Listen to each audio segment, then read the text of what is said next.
জনপ্রিয় video sharing app TikTok বিশ্বজুড়ে কোটি কোটি ব্যবহারকারী চীনা এই অ্যাপটি ব্যবহার করেন। শুধুমাত্র যুক্তরাষ্ট্রেই টিকটক ব্যবহার করেন 17 কোটির বেশি মানুষ, যাদের মধ্যে 70 লাখের বেশি ক্ষুদ্র ব্যবসার সঙ্গে জড়িত। স্থানীয় সময় শনিবার দেশটিতে বন্ধ করা হয় টিকটক। জাতীয় নিরাপত্তার জন্য হুমকি দেখিয়ে অ্যাপটি নিষিদ্ধ করা হয় যুক্তরাষ্ট্রে। নিষেধাজ্ঞা কার্যকরের পরই দেশজুড়ে অফলাইনে চলে যায় অ্যাপটি। মুছে ফেলা হয় গুগল এবং অ্যাপল স্টোর থেকেও। তবে বন্ধ হওয়ার কয়েক ঘন্টা পরই দেশটিতে আবারও নিজেদের কার্যক্রম শুরুর ঘোষণা দিয়েছে টিকটক কর্তৃপক্ষ। নবনির্বাচিত মার্কিন প্রেসিডেন্ট ডোনাল্ড ট্রাম্পের দেয়া প্রতিশ্রুতির পর এই সিদ্ধান্ত নেওয়া হয়েছে বলে জানায় টিকটক কর্তৃপক্ষ।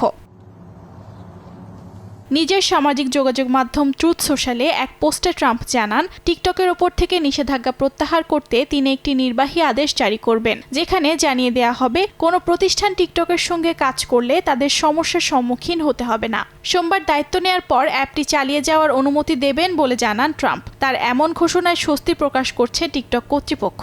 একই সঙ্গে ট্রাম্পকে ধন্যবাদ জানিয়েছে প্রতিষ্ঠানটি। অর্জিতা শাহজিন, সময় সংবাদ।